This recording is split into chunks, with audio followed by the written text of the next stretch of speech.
Yeah, welcome back. So, in this demonstration, I'm going to talk about the CATIA Generative Shape Design Sweep tool, and more explicitly, probably shouldn't use the word explicit, but more specifically, the line subtype of the sweep tool. So notice what I have here on the screen. I got two splines, several points. Primarily, I'll be working here. I may come back and draw a circle in and show you another tool, but I'm not going to show you all the subtypes of the line subtype, but just give you kind of introduction to this sweep tool inside of CATIA, sweep tool options. So generative shape design, I've got some geometric sets. I've got a surfaces geometric set ready to place stuff in. So find the sweep tool, four subtypes. So you start off with explicit. That's why I said I probably shouldn't use the word explicit. So you have explicit, you have line, you have circle, and you have conic. In this example, I'm going to do line. Now here's the big thing to know about lines, or the line subtype, or profile type, I should say. This is the profile type line, and we'll try to keep it a little more CATIA specific here. It assumes a linear profile, so you're not defining a profile here. It's going to assume that your profile is going to be, well, we want to call it a line, right? I often will say linear, but it's going to assume that you have a line as a profile. So the first, and this is easy, most of this is easy. So the first thing I want to show you here will be the two limits option. All it requires are two guide curves. You do have to pay a little bit of attention to the spine. In this case, the spine, well, I don't think it's going to cause me any problems, but if you ever see spine, that controls the normality of your swept feature. So in this case, I'm going to do two limits. Guide 1, I will go with this spline. Guide 2, I will go with this spline. Do a preview, and there's my surface. And just by its nature, I'm not getting, sometimes when you're doing guides, if your sweep doesn't go the extent of one of your guides, it will give you a warning and just something to look at, just to make sure you're getting what you want to out of it. Here my spine is the first curve that I selected. And so what does that mean? That means that the line, or the linear element as it sweeps, will stay normal to my selected spine. And CATIA is going to throw in your first guide curve that you select as your spine.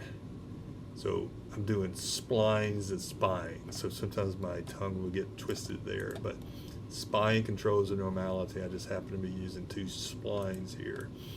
You can limit the extent of the sweep. I won't demo that right here, but I do have 2 points if I wanted to demo that, but I'm not going to worry about it here.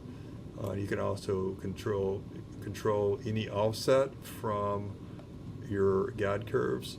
As an example, length 1, I'm just going to update this just a little bit, punch it out a few millimeters. You can see I've got an extension here. I can even do a negative extension. I'll do that on the other side. And you can control this offset with laws if you wanted to. I won't get into the laws today, but you can control these with laws that you define or some built-in laws with CATIA. So that's the first linear sweep. I am not going to save this, so I'm going to cancel out of that. Go back to the sweep tool, and let's look at limit and middle. So with limit and middle, you've got two guide curves. Sounds similar, doesn't it? But you're going to get a slightly different effect. The first, I'll just show it to you here. So notice I select here first and select this one second. So just remember that order. So when I do a preview, notice how it extends from the first one, and the second guide that you're selecting is serving as a midpoint. So you're getting this distance as it currently stands is the same as this distance as far as a projection. And again, it's a line profile, so it assumes that it's sweeping a line through. You can control the limits and whatnot. But notice right here it says second curve is middle curve. If I uncheck that, let's see what happens. So you notice it just kind of goes back to your normal two limits, and you can even see up here it switched back to two limits. Notice when I check second limit, it changes limit and middle. So those are definitely related to each other. So that is another example of two guide curves to create a sweep. under the line profile type. I'm going to cancel that. I've got a couple of reference surfaces I've created. I'm going to turn those on, or actually unhide them. So I've got two sweeps sitting here. By the way, both of these sweeps were done with the sweep tool, and they were done with the circle profile type. So if you come here, you go to the circle profile type, I use the center and radius option. All I had to do there was pick a guide curve and then enter a radius, and it created it for me. So that's how I created those, if you're interested. But I'm going to go back here because I would like to demo the tangency, some tangency options. So again, back under the line profile type, I'm going to go down to one of my favorites, which is with two tangency surfaces. And I will probably get a warning when I do this, but I think it'll be okay. So I'm going to do with tangency. So notice it says two tangency. So it's going to create a linear profile, a line profile, swept along and tangent to two surfaces. Hence why I have two swept circles going on here. So two tangency surfaces. So the first thing you got to pick is you got to be very intentional with the spine here. So I'm going to spine. I'm just going to go with the first spline that I have for my spine, and again, that's going to control the normality. I may get a little warning here, but let's see what happens. And then my first tangent surface and my second tangent surface. Preview it. Yeah, no warning. Nice. So you get some options here. So think about it. You've got two surfaces, and these are the four options that are possible: across the top, across the bottom, or going diagonal, or going diagonal. And you can toggle through these solutions to pick the one that you're looking for. And I would like to go with that one. You can even do some trimming here. I'll just do a preview, do an OK. There's my surface. And notice these, intentionally, my splines are not parallel to each other. So I'm getting that twist in my surface, which is fine, but it remains a cross section. If I were to cut a cross section through the spine that I selected, the cross section is always going to be aligned. Now, I'm going to go back to this, and let's see what side I'm going to select and whatnot, but that's okay. So that is the tangency option. So I'm going to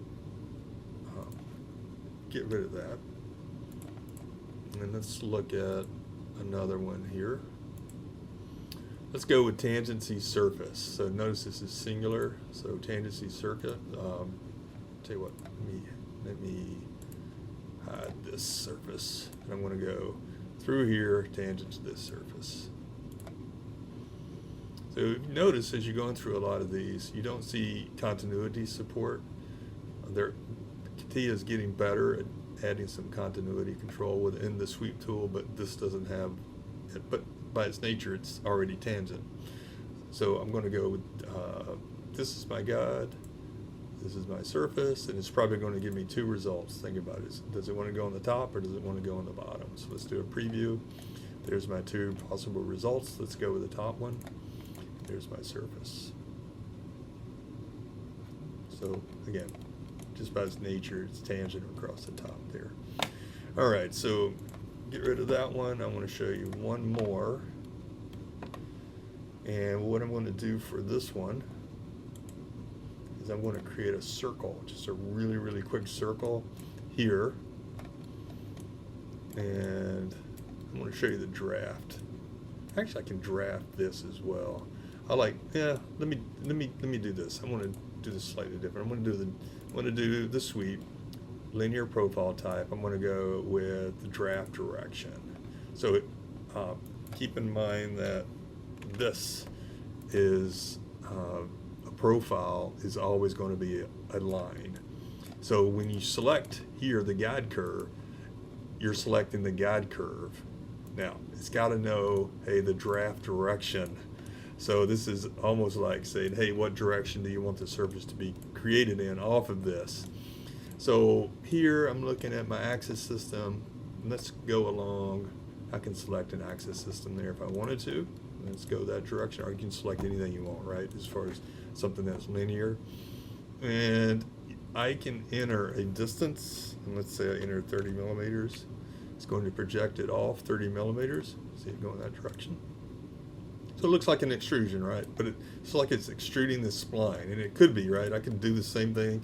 I can use the extrude tool and extrude this spline in the X direction, 30 millimeters. That would work as well.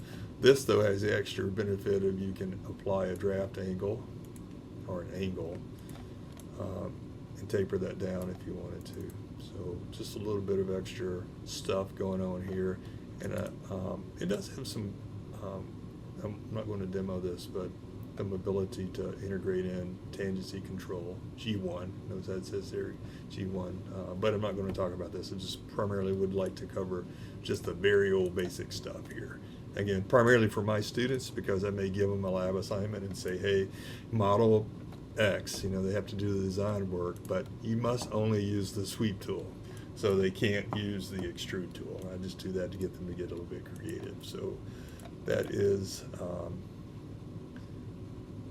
a surface, right? A linear surface, a cross section as you go through would be a line. So I hope that helps, and have a great day.